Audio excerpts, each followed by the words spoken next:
भारताच्या दिव्य संत परंपरेतील अर्वाचीन महर्षी राष्ट्रसंत सद्गुरू जनार्दन स्वामी मौनगिरीजी महाराज यांच्या दिव्य समाधीच्या सभामंडपात विठ्ठल रुक्मिणीच्या मूर्तीच्या समोरच्या सभामंडपात देवादिदेव महादेव इतर देव आहे, हा महादेव आहे आणि याच महादेवाची उपासना गेल्या श्रावण महिन्यामध्ये विशेष महत्वाची मानली गेली आहे।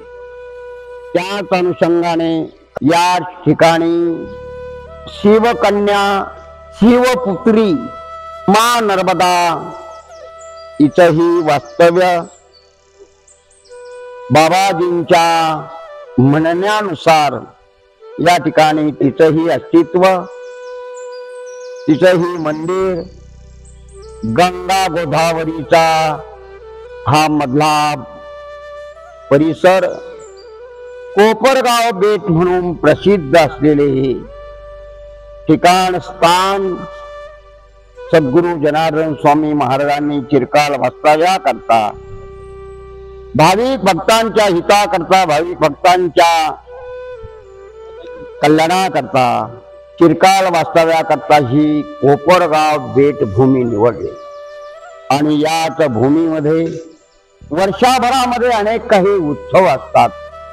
वर्षाभरामध्ये अनेक उत्सवापैकी दर महिन्यात 2 एकादशी आणि त्या एकादशीच्या महान पर्व कालावर 6 ते 5 ते 7 काकडा अर्थात भजन हा उत्सव, आणि या उत्सवामध्ये, या भजनामध्ये, या काकड्यामध्ये उपस्थित असलेले भजनी मंडळ, महिला मंडळ, पुरुष मंडळ, टाळकरी, वारकरी या सर्वांचा समावेश, आणि याच समावेशातून एक भगवत भक्तीची एक दिशा, एक मार्ग, एक जीवाकडून काहीतरी सत्कर्म झाले पाहिजे आणि त्या सत्कर्म जन्माला आल्यानंतर काहीतरी परोपकार झाला पाहिजे, काहीतरी धर्मकार्य घडलं पाहिजे। नाहीतर एक म्हण आहे, जन्माला आला ह्याला आणि पाणी वाहून, असं न होता काहीतरी केलं पाहिजे। म्हणून आपली सर्व मंडळी या कार्तिकामध्ये एक मोठा महिनाभराचा तो उत्सव, त्याच अनुषंगाने हा दर महिन्याला हा काकडा, या काकड्यामध्ये काकडा सुटल्यानंतर सर्वांना प्रसाद, महाप्रसाद देणारे अंचलगावचे शिंदे परिवार, केळी वाटणारे जेवढे परिवार, आणि त्यांच्या माध्यमातून हा प्रसाद, महाप्रसाद हा पोट भरण्याचा प्रसाद आहे। आणि जो आपण भजन पूजन करतो तो परमार्थाचा प्रसाद आहे। आणि हा असा काकडा, हा उत्सव, असा हा वारकरी संप्रदायाचा वारसा, हा वारसा मुळातच नाथांकडून आलेला आहे, आदिनाथाकडून आलेला आहे। आदिनाथ गुरु सकळ सिद्धांचा मच्छिंद्राचा मुख्य शिष्य, आणि मच्छिंद्राने बोध गोरक्षाशी केला, गोरक्ष वळला गहिनी प्रती आणि गहिनी प्रसादी।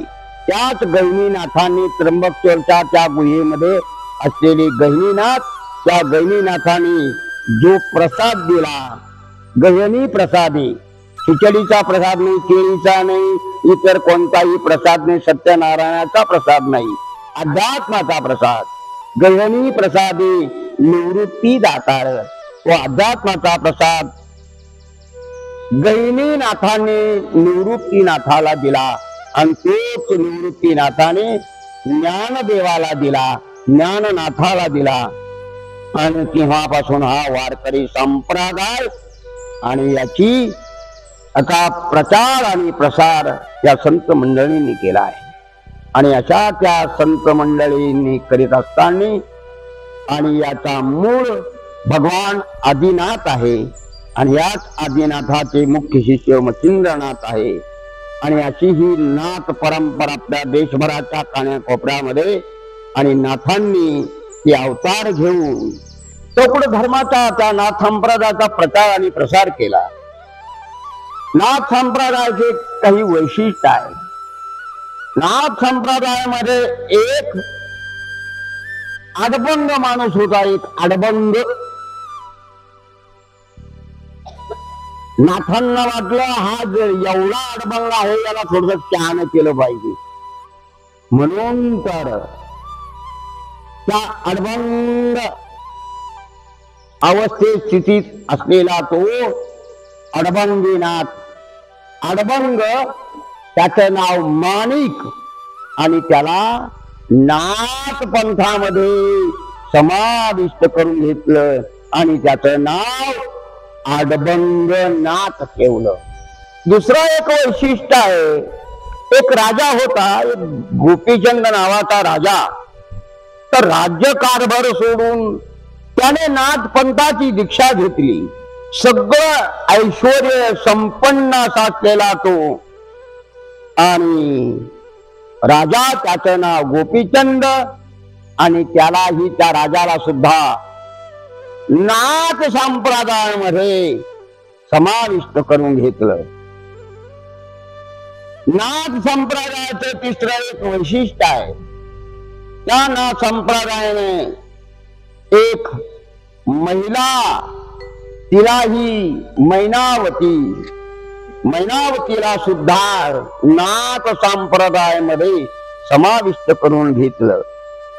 नव्हे या नाथांचा विशेष महिमा आहे.